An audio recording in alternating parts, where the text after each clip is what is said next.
The second, or technically third episode of Star Wars Rebels Season 3 premiered yesterday, and it was a very big deal. Not only were there huge canon additions to the story, but we also learned of some very interesting plot points. Importantly, the main desires of two characters, Maul and Ezra. If you have not seen the episode, I recommend doing so before watching this video, because there will be spoilers, and a lot of very important stuff happened. That is an official spoiler warning for the episode Holocrons of Fate, because we will be discussing in depth exactly what happened and providing explanations of what is to come. For starters, early in the episode we learned from the Bendu that connecting both a Sith and Jedi holocron together reveals a secret that one desires most, or offers a broad range of power and knowledge over the Force, as the full view is revealed, not just the light or the dark. The Bendu also explains that power and knowledge like that are not for beings such as Jedi or Sith, but he also says that he does know of the Sith. The Bendu continues to say that he has seen this done before, and that it is very dangerous. Fast forward to Maul and Ezra. The two ultimately decide to open up both holocrons, as of course a Sith holocron cannot be operated by a Jedi, as Kanan even hands it to Ezra earlier in the episode asking him to open it, as he himself, as a Jedi Knight, is unable to do so. Yes, this does actually show us currently Ezra is indeed no Jedi, but that does not mean he is not learning the Jedi way, which he obviously is as Kanan's apprentice. Anyway, back to the holocrons. Just as a Jedi cannot open a Sith holocron, a Sith, or Darksider in general, cannot open a Jedi holocron. As we saw, despite Maul attempting to do so, he ultimately could not. This is very intriguing, as now we know Ezra is capable of opening and learning from both holocrons, causing him to, at least for now, take a stance as someone in the middle. As the Bendu explained, opening a holocron reveals great knowledge, while opening and combining both a Jedi and Sith holocron, we learn of the desires from both Maul and Ezra. Ezra desires to know how to destroy the Sith, and Maul desires hope.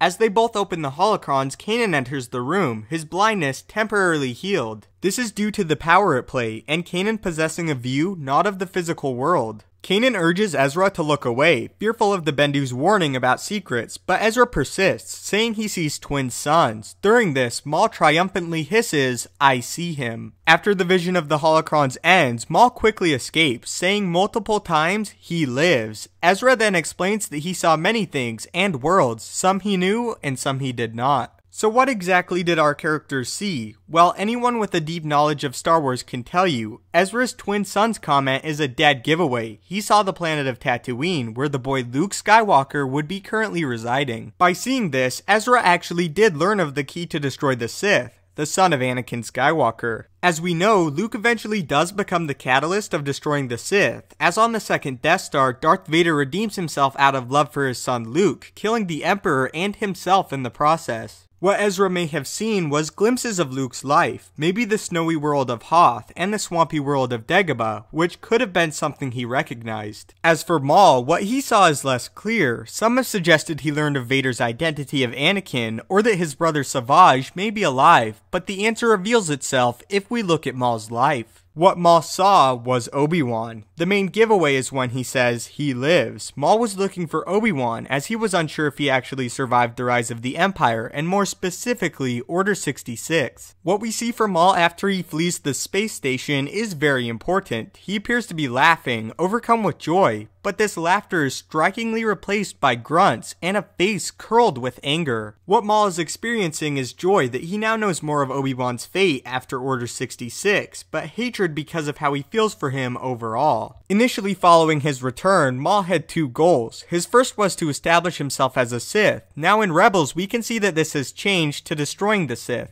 But even during the Clone Wars, his main goal was revenge for Obi-Wan after what he did to him on Naboo. He even says this when he first sees Obi-Wan again, that he was fueled by singular hatred for the Jedi, and desired nothing more than to see him pay. On Mandalore, Maul told Obi-Wan that he never planned on killing him, only wanting him to share the pain he felt for years after his defeat. Now in Rebels, Maul's motivations are clear once more. Maul evidently intends to finish the job of killing Obi-Wan, and his plans of simply making him suffer were not enough for the former Sith, and now he will seek blood payment. In Legends, there was a short comic book issue that detailed a story of Maul finding Kenobi on Tatooine years after his defeat. The whole issue takes place on Tatooine and shows a duel between Obi-Wan and Maul with a young Luke, Uncle Owen, and Aunt Beru thrown in the mix. I won't spoil the ending of the comic as it actually may be adopted into Rebels at this point. Now we know that Maul is aware Obi-Wan is alive, but the more important question, does he know where he is?